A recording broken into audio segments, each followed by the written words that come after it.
जिंदगी और मौत से जूझ रही नवविवाहिता सोनी, सास और देवर पर लग रहे गंभीर आरोप। मधुबनी अंतर्गत भिरवा निवासी खैतुन निशा ने अपनी बेटी सोनी की शादी 4 महीना पहले मधुबनी जिला अंतर्गत चंदन सैनपुर गांव निवासी मोहम्मद असगर के पुत्र मोहम्मद जसीम से की थी। लेकिन शादी के कुछ दिन बाद से ही लड़के वालों की तरफ से किसी न किसी बहाने पैसों की मांग की जाती थी, जिसे वह सामर्थ्य के हिसाब से पूरा भी करती थी। सोनी की परिजनों की मां ने पिछले कुछ दिनों से उसके बेटी से उसे फ़ोन पर बात भी नहीं करने दी जा रही थी, लेकिन उनकी बेटी ने उन्हें अपनी सास और देवर से पैसे और जेवर की देने की बात को लेकर प्रताड़ना की भी बात कही गई थी। तभी बुधवार को उनको खबर आती है कि उनकी बेटी का अस्पताल में इलाज चल रहा है। आनन फानन में उनके मायके के लोग वहां अस्पताल पहुंचे तो सोनी की स्थिति काफ़ी गंभीर थी। आनन फानन में मायके वालों ने उसे वहां से लाकर दरभंगा दिल्ली मोड़ स्थित एक निजी अस्पताल में भर्ती कराया गया, जहां सोनी की स्थिति अब भी नाजुक बनी हुई है और वह बात करने की भी स्थिति में नहीं है। हालांकि सोनी की सास शहानी ने बताया कि सोनी ने कमरे के अंदर खुद से फांसी लगा ली थी और इससे पहले भी वह अजीबोगरीब हरकत करती थी। वहीं चिकित्सकों ने बताया सोनी की स्थिति अभी स्थिर है और उसके गले पे किसी तरह के फंदे के निशान नहीं है, जिससे यह कहा जा सकता है कि सोनी ने फंदा अपने गले में लटकाया था। सोनी को गंभीर चोट की बात भी डॉक्टरों ने बताई है।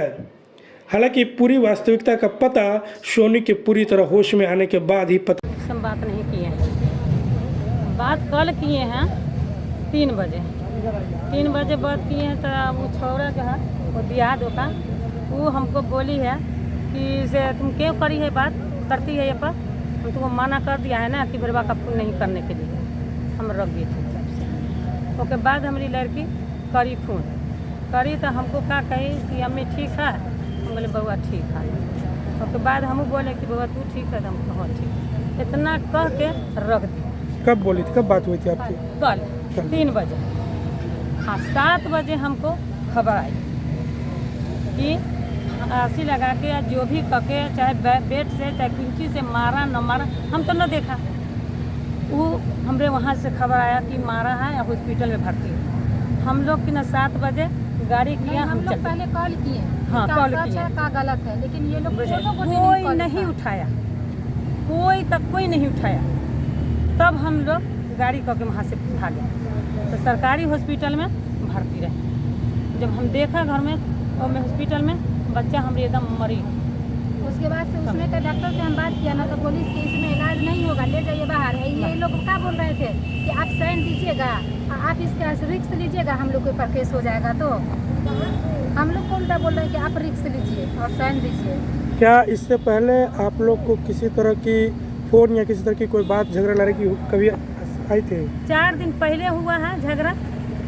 4 दिन बोली है कि माँ कि हमको बोली तो हम कहें कि हम काहे को आए वहाँ, हमारा बेटा है गार्जियन मेरे पास है, गार्जियन को पूछेंगे तभी जाएंगे, हम अभी कैसे चली जाए।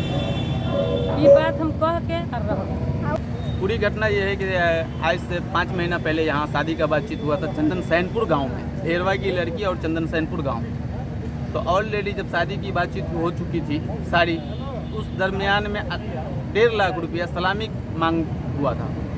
वो हम लोग सारी चीज़ दे करके शादी कर दिए थे। ठीक है, आज से 4 महीना पहले जब लड़का को ले करके आए हम अपने घर पे, उसके बाद जाकर के जो हम लोगों की रस्म होती है नून चखाई वगैरह जो बोला जाता है, उसमें लड़का मांग किया कि भाई हमको 50,000 रुपया चाहिए। ठीक है, तो हमने हमारे पास उतनी कैपेसिटी नहीं बन पाई, जो हमसे हुआ, जो 10 हुआ या 15 हुआ, जो भी हुआ हमने उसको दिए। ठीक है, उसके बावजूद ले जा कर के मेरी बच्ची को किस हालत में रखा, उसके बाद हमको ये चीज़ का तहकीक नहीं है। दूसरा ऑप्शन ये आया कि आज से 5 दिन पहले हमने बार बार अपनी बच्ची को फ़ोन कर रहे थे तो उसका देवर फ़ोन उठा रहा था, एक ही शब्द बोल रहा था कि तुम यहाँ फ़ोन नहीं करना। बार बार फ़ोन कर रहे हैं, एक ही शब्द यही चीज़ बोल रहा है कि आप यहाँ फ़ोन मत कीजिएगा। कल के दौरान में एक दफ़ा फ़ोन उठाया और उसके बाद बोला कि आप यहाँ फ़ोन मत कीजिएगा। लास्ट में जाके वो लड़की वापस फ़ोन की और अम्मी से अपना सलाम दुआ की। ठीक है, सलाम दुआ करने के बाद जाकर के वो बच्ची इस तरीके की बात नहीं बताई कि हमारे साथ में क्या घटना हो रहा है। ये मामला हमको 10 दिन का पहले का ये पता चला कि बच्ची को बोला गया, समझे ना, कि तुम 10 लाख रुपया हमको ला करके दो क्योंकि हमको ज़रूरत है। और वो बोला कौन? उसका देवर। ठीक है, जब देवर बोला कि हमको 10 लाख रुपया ला करके दो, फिलहाल अभी जो तुम्हारा जेवर है वो हमको दे दो ताकि हम उसको बेच करके या गिरवी रख करके हम अपना जो काम है हम अपना काम कर लेते हैं, बाकी तुम 10 लाख का व्यवस्था करो। वो बच्ची ये कारण में अपने माँ बाप को, भाई को बता नहीं पाई।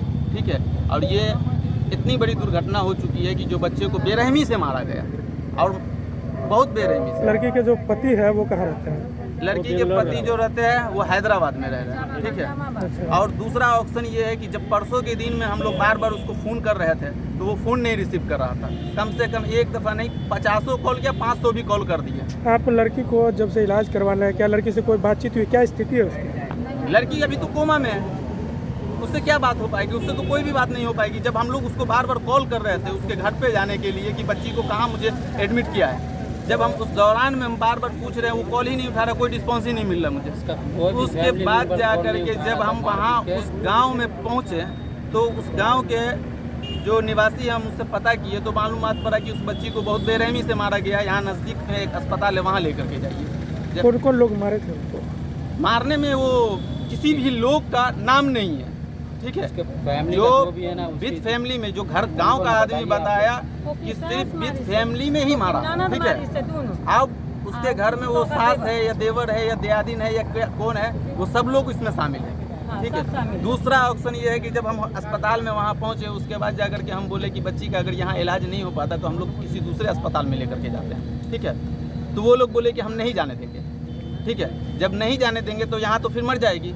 जब अस्पताल वाले से बात किए तो बोले कि हाँ बिंदास ले करके जा सकते हैं। तो जब हम वहाँ पूरी पैकिंग कर लिए उसके बाद वहाँ से जब ले करके लिख लें बच्ची को आगे, तो लड़के की जो अम्मा है उसको बहुत रिक्वेस्ट की है कि बच्ची अगर मेरे साथ में जाती है, कुछ नौजबिल्ला अगर रास्ते में हो जाएगा तो इसके जिम्मेदार हम हो जाएंगे, तो साथ में चलना बहुत ज़रूरी है। तो इसलिए हम उनको साथ में लेकर के उसके साथ में आने के लिए भी वो लोग तैयार नहीं। अभी बच्ची का इलाज चल रहा है, ये हॉस्पिटल है, और लड़की जो है बिल्कुल कोमा में है। डॉक्टर इसका कोई जिम्मेवारी नहीं बता रहा कि कब उसको होश आएगा, 2 दिन में आए या 2 महीना लगे, उसका क्या कोई नाम है गारंटी। आपका? मेरा नाम मोहम्मद ताजुद्दीन है। आप लड़की कौन हुआ?